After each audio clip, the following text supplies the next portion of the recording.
नमस्कार प्रिय भक्तों, आज हम जानेंगे कि जो गुरुत्वाकर्षण बल है वह किसने बनाया। सबसे पहले इसका नियम किसने दिया संसार को।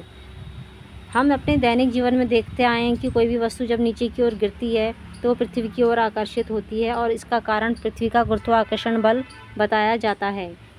अब हमें यह भी पढ़ाया जाता है कि न्यूटन ने गुरुत्वाकर्षण का बल संसार को दिया, इसका नियम संसार को दिया।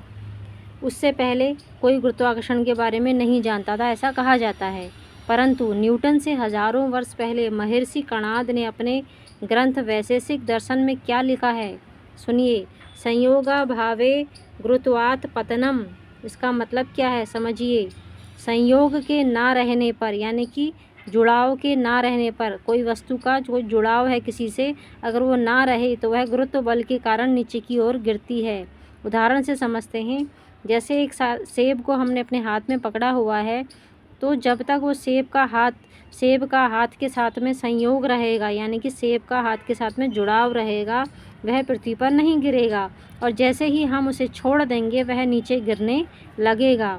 इसे ही संयोग के अभाव में वस्तु का गुरुत्व के कारण नीचे गिरना कहा जाता है। आगे उन्होंने कहा है, संस्काराभावे गुरुत्वात् पतनम, अर्थात संस्कार के अभाव में, संस्कार मतलब वेग, स्पीड के अभाव में कोई वस्तु गुरुत्व बल के कारण नीचे गिर जाती है। जैसे धनुष से जब बाण छोड़ा जाता है तो जब तक उसमें गतिज ऊर्जा होती है, जब तक उसमें वेग होता है, जब तक उसमें वो संस्कार होता है वेग का, तब तक तो वो तीर दूर तक जाता रहता है। जैसे ही वेग ख़त्म हो जाता है, वह संस्कार ख़त्म हो जाता है, तो तीर नीचे गिर जाता है।